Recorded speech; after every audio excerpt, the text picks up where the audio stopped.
এখন ইন্ডিয়ার এজেন্টদের তিনটা টিম, আওয়ামী লীগ চলে গেছে, বি টিম এখন অ্যাক্টিভ।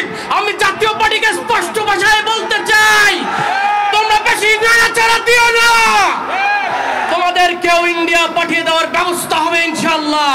অন্তর্বর্তীকালীন সরকারের উপদেষ্টা মণ্ডলীদেরকে আমি হুঁশিয়ারি করে বলতে চাই, আপনারা ভুলে যান না, আপনারা 2000 প্রাণের বিনিময়ে এই আসনে বসেছেন।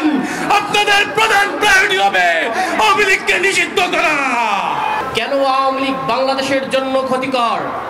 এক নম্বর বিষয় হচ্ছে আমাদের রাষ্ট্রের যে সিকিউরিটি কনসার্ন বলে, আমাদের সভারেন্টি, আমাদের সার্বভৌমত্বের জন্য এই আওয়ামী লীগ এবং শেখ হাসিনার দোসররা হচ্ছে থ্রেট।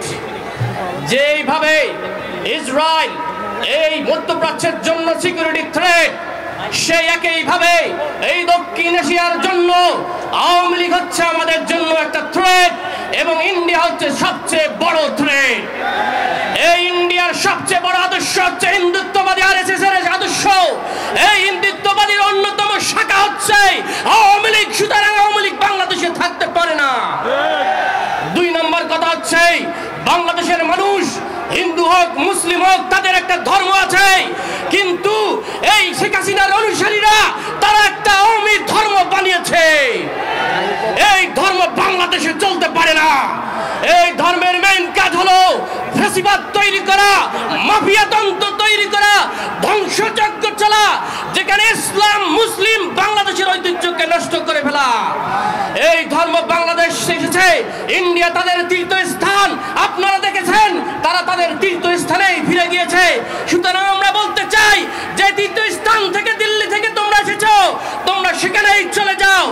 এরপরে কেউ যদি নতুন করে হাসিনার ধর্মে গ্রহণ করতে চায়, আমরা তাদেরকেও ইন্ডিয়া পাঠিয়ে দিব ইনশাআল্লাহ।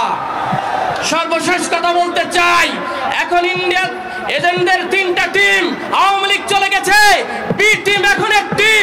আমি জাতীয় পার্টিকে স্পষ্ট ভাষায় বলতে চাই, তোমরা বেশি নাড়াচাড়া দিও না, তোমাদেরকেও ইন্ডিয়া পাঠিয়ে দেওয়ার ব্যবস্থা হবে ইনশাআল্লাহ। ছাত্র জনতা ঘুমায় নাই, ইনকিলাব জিন্দাবাদ। আসসালামু আলাইকুম। সংগ্রামী সহযোদ্ধাগণ, আজকে আমি এই বাইতুল মোকাররমের দক্ষিণ গেট থেকে জাতীয় নাগরিক পার্টি ঢাকা মহানগর কর্তৃক আয়োজিত এই সমাবেশ থেকে স্পষ্ট ভাষায় বলতে চাই যে আওয়ামী লীগ ক্ষমতায় এসে গণহত্যা করেছে, 2013 সালে হেফাজতে গণহত্যা করেছে, 2024 সালে গণহত্যা করেছে। সেই আওয়ামী লীগের বাংলাদেশে রাজনীতি করার কোনো অধিকার নাই। আমরা স্পষ্ট ভাষায় বলতে চাই, অন্তর্বর্তীকালীন সরকারের উপদেষ্টা মণ্ডলীদেরকে আমি হুঁশিয়ারি করে বলতে চাই, আপনারা ভুলে যান না, আপনারা 2000 প্রাণের বিনিময়ে এই আসনে বসেছেন। আপনাদের প্রধান প্রায়োরিটি হবে আওয়ামী লীগকে নিষিদ্ধ করা। আওয়ামী লীগকে নিষিদ্ধ করে আপনারা দৃশ্যমান সংস্কারের প্রমাণ করেন। আওয়ামী লীগকে নিষিদ্ধ করাই হবে আপনাদের অন্যতম সংস্কার। ইনকিলাব জিন্দাবাদ। সংগ্রামী সাথী বন্ধুগণ, আজকের এই বিক্ষোভ সমাবেশের এ পর্যায়ে বক্তব্য নিয়ে আসছেন জাতীয় নাগরিক পার্টির সংগ্রামী যুগ্ম মুখ্য সংগঠক